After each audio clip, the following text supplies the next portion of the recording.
morning and welcome to Living Local 15. I'm your host, Jessica Williams. Thank you so much for joining me today. It's time to grab a cup of joe and enjoy the show. First up, we are getting a new dose of popular books to read this spring from the Allen County Public Library. They have such an array of options and really cool features with their free membership, so stay tuned. Then it's Mental Health Matters with Viking Psychiatry, and today we'll be discussing the interaction between social media and our mental health and how to find a balance. And later, we are recapping the exciting journey to space that CBS's Gayle King took with pop star Katy Perry and their whole female crew. Earlier this week, they took that trip up to space on the Blue Origin, experienced a once-in-a-lifetime opportunity, and then returned safely to tell all about it. So we'll have that story a little later in the show. Are you ready? Let's get started. Fashion, food, and fun. You're watching Living Local 15 with your host, Jessica Williams.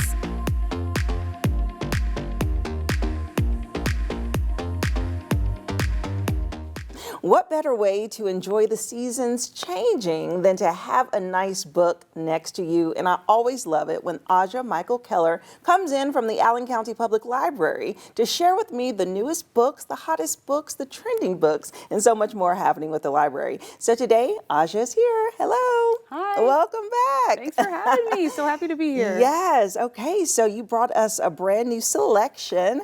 So many good ones. So where should we start? Oh, where to start? So I'm so excited to be here. Of course, I have brought tons and tons of books. Well, let's start with a love letter to the library. So This one is What You Are Looking For Is in the Library. And of course, we think that at the Allen County Public Library. This is by Michiko Ayomo. And this is a fiction story. It is about different readers who have different needs. They're sort of exploring, kind of lost, and they go to this special librarian who knows just the right book recommendation to make for them. Yeah. And I think that's sort of the magic of libraries, is you have these experts who they read, they engage, they explore, they investigate, and they know these books and they know how to help direct you to something that is you're just gonna love. Yeah. So go in, talk with your local librarian. We just finished National Library Week. Yeah. Go in, say hi to them, and get a book recommendation. And this is all about that magic that happens. I love that. That's so true, because it's like librarians aren't just like filing the books away to know where they're located. They know the magic that's within them and how to make that recommendation, like you said, because they do a lot of reading.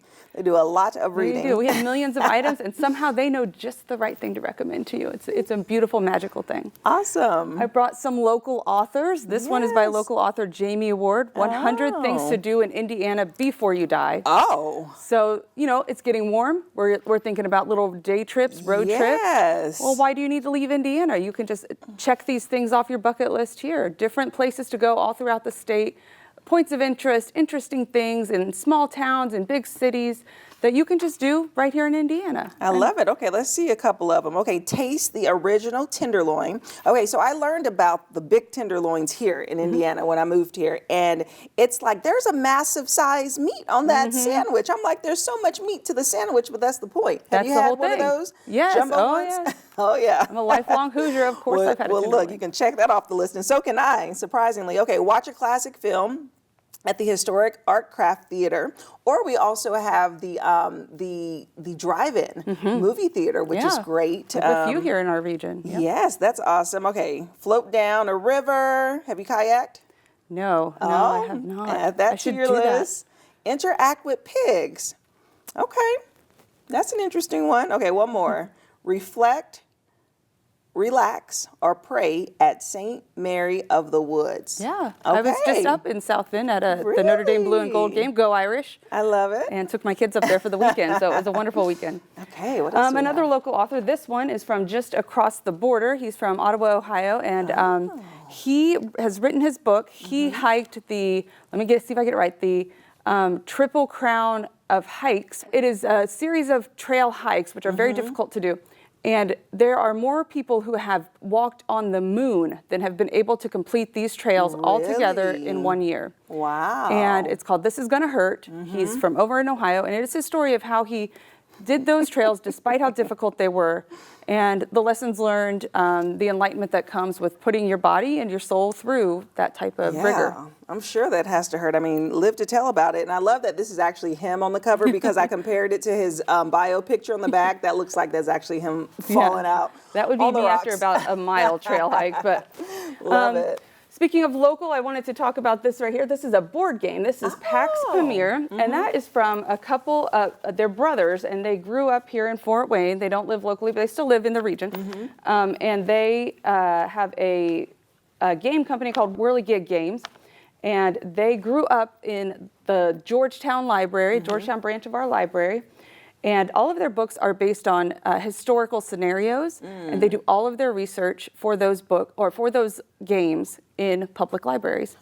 And so it's very full circle. That is. That they grew up in our library system, and now we have their games in our library collection. I love that. Love it. I love it. Okay. Thought I would talk. Easter's coming up. Easter is this weekend. Yes. So this book is called Crack Goes the Cascarón, and this is by Sarah Andrea Fajardo.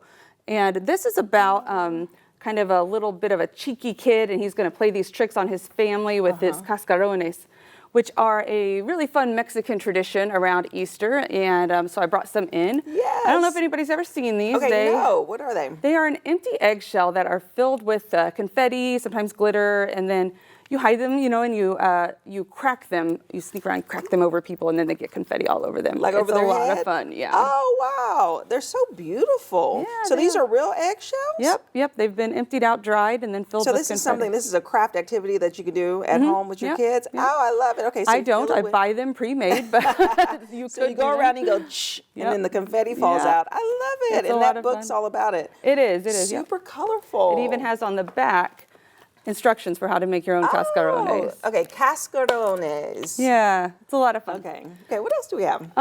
We have some new TV starting, right? And I thought I'd bring books that have been turned into TVs or movies. Yes. Because we know the book is always better, but sometimes the entry point is a book or a movie, and then people find a book series or an author that they love. So a lot of people may not realize that Wicked, the big musical, was based on a book and is actually part of a series. So I brought a couple of those from Gregory Maguire. He has written several books about Elphaba and the Oz world that he created. What's the title? This one is Out of Oz. This is the last one in the Wicked series. There's also this one, which is A Lion Among Men, and there is Son of a Witch, which we didn't have. It's been checked out. Who knew? Wow. But That's those really are cool. Those are a great series. I also brought The Handmaid's Tale, which is new series, new season just dropped. The final one, I believe. I believe so. right? Yes. Yeah. You watch Handmaid's Tale? I do. Okay. Yes. I have to get on that train. I haven't yet. I love my shows, but I have not. I think I watched like the first episode, and I said, okay, this is going to be interesting. And then I have not returned. I need to return. It is one to watch, don't binge it, because it's pretty it's a heavy, lot, but it is definitely one to watch. Okay, but what about Wicked? Have you seen that movie? Of course, I've seen Wicked. Of course, I love that movie. I loved the books. I read the books when they first came out.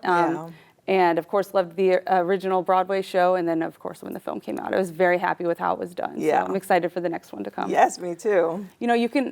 It's amazing how stories last over the years, and being adapted to the screen can give them new life, even to stories that have been around for years and years and years. Right. And I think that's the magic of books and why they lend themselves to different media, because when an author takes the time to write a story, put it in a book, and then it has such a long life in our culture, it just makes sense that it would be great on the screen as well. And I think that's why so much of our great films and our great television is based on, is rooted in some sort of book. Yeah, I totally agree with that. And I love the fact that when you read, you can make it come alive how your imagination flows, right? So as you're taking in the words, you can create just the visuals, and then you can watch the movie and see if it aligns. And so it's a really cool dual experience people can have to read and then to watch the movie or the TV show.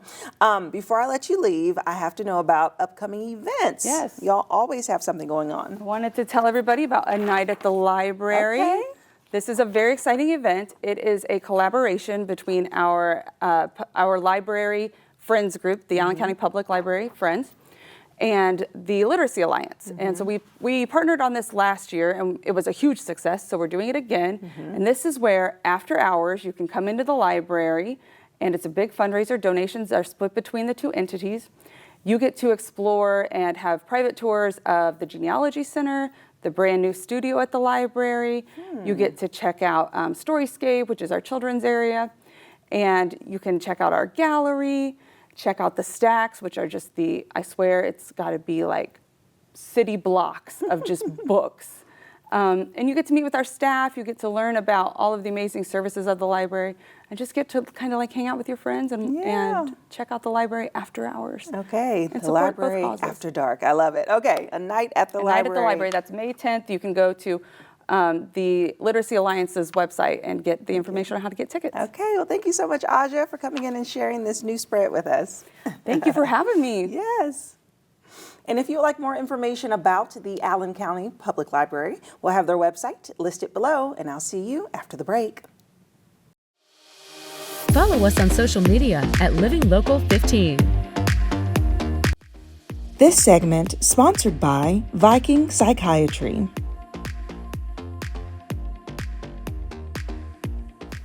Welcome to Mental Health Matters with Viking Psychiatry, and today I am joined by Sean Goddard, who is the owner of Viking Psychiatry. Hello, Sean. Hello. How's it going? Good. Good. Okay, so today we're going to talk about finding balance in the digital world, right? I mean, everything is technology now. We have our phones right by us. We're on the computer all day, and we can't get away from it. So how do we balance it, in particular social media? Yeah, it's really important that we do. Social media can be a positive influence, but it can also be a very negative influence. It can make you feel involved, and it can also make you feel alienated, right? And so trying to find a balance between being part of the social world, but also being very active in your current world is very important. Right, yeah. It's like the non-isolation. Like, don't get too far social to where you're just like only communicating with people online and you're lacking those in-person people skills, and then don't not be on it. I'm bad at this, Sean. Like, I will take social media hiatuses for a long period of time, and I'm like, oh my goodness, what's happening in everyone's life? You know, so you do kind of miss it. So where does the balance come along with it all? Really, it's about finding that healthy balance, right? You know, I used to have Facebook on my phone, and TikTok and Instagram and LinkedIn and all these different things. But what I found is they're designed to pull you in, right? And so it's not that we don't have enough notifications and stuff going on in our life, but when you have all of these notifications, they're pulling you in and in and in and further. And so, for example, for me, I chose to remove a majority of those social medias from my phone because then I'm eliminating those notifications and also kind of that tracking, because even if you turn off notifications in the social media apps, I've noticed that when I go online, all of a sudden my browsing history is connected to something that I saw in Facebook, right? Or vice versa, something I Googled in, you know, when I was shopping online, all of a sudden Facebook is throwing all these ads. And so it's designed to pull you in and to make you spend more money and more time and all those types of things. And so creating that limitation, and if you're going to have it, that's fine, but also finding that balance. Far too often people, you know, start with what is supposed to be an innocent scroll, right? And, oh, I'm just going to check this really quick. And then the next thing you know, 30 minutes have gone by, an hour has gone by, right? And what could we have done more influential into our life, made changes, right? We've talked about exercise, rest, and self-care and all those types of things. And while maybe a little bit of social media digging could be a little bit of self-care for you, right? Connecting with the people that you haven't seen and that you haven't had a chance to connect with, but there's a limitation there. And spending 2 hours watching other people power wash their driveways or mow lawns isn't necessarily the best way to potentially spend your time in the evening when you could be doing things to take care of yourself or those people directly around you as well. Being like more productive, right? But you're right, it is such like a give and take and a fine line, because at one time you feel like you're going down a complete rabbit hole and you're like, where did my life go? Like, what am I doing with my life tonight?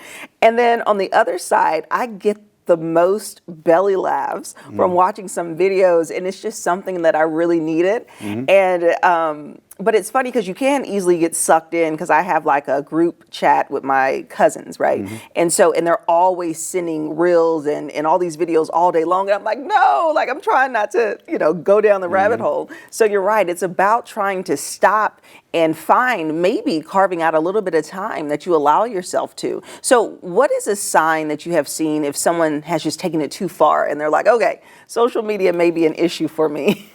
Yeah, I think one of the things that you really have to be concerned about is when we talked about alienating and feeling alienated, if you often find that when you're participating in social media, if you're starting to feel worse about yourself, your environment, your life, your job, your career, all those types of things, if it's causing yourself to doubt yourself, those types of things, then it's too much. Because what people need to remember is when they're watching these videos, it's a highlight reel, right? Right. There isn't a camera there that's watching this individual 24/7 and showing you their bad times, their down times, the struggles that they're having. It's really easy to look good on camera, right? For 2 minutes, 3 minutes. But what is it really like outside of there? And if you're self-doubting yourself, questioning yourself, your life, your choices, those types of things, if you find that it's impeding into other areas of your life that are extremely important, then it's often time to take a look at that and say,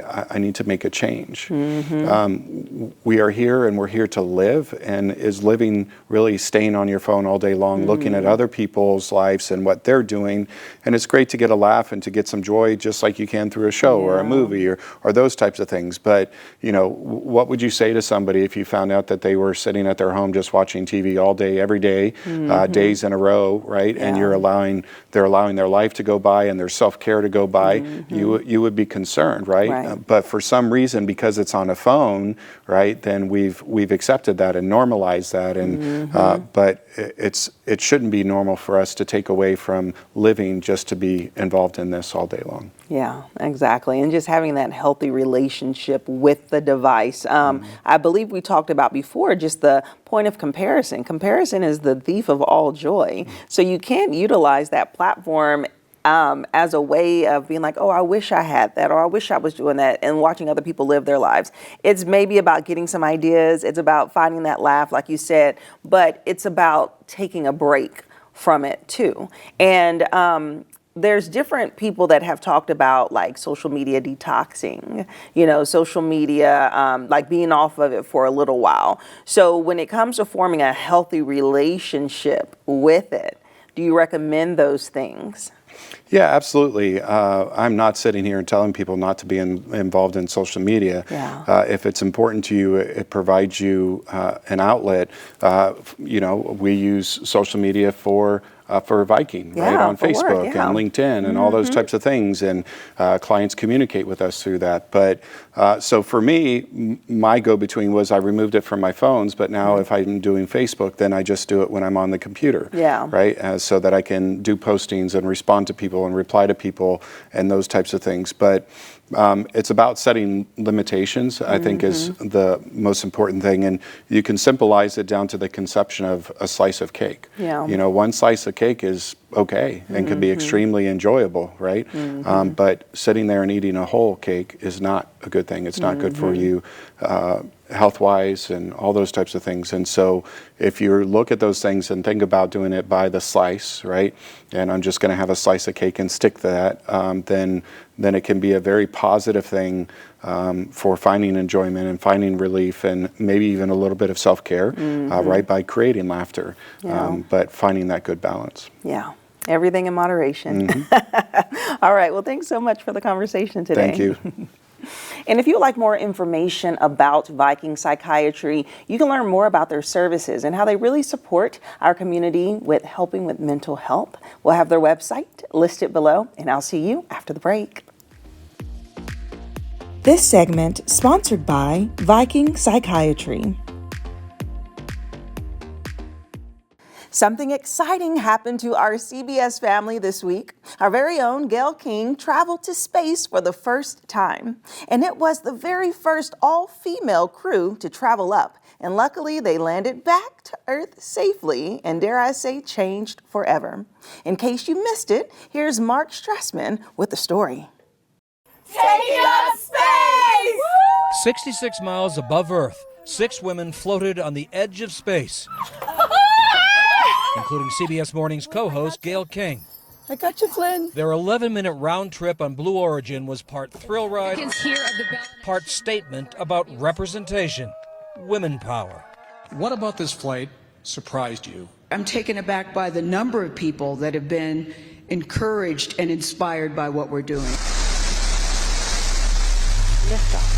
In this new commercial space era, space tourism took off in 2021. Nearly 120 civilian astronauts have launched suborbitally, quick and pricey up and down hops. 12 more civilians have orbited Earth. Another dozen have flown to the International Space Station. CBS News space analyst Bill Harwood. I don't think space tourism for the average person is going to be around for decades to come. The cost is simply too high. On social media, critics pounced on today's Blue Origin flight.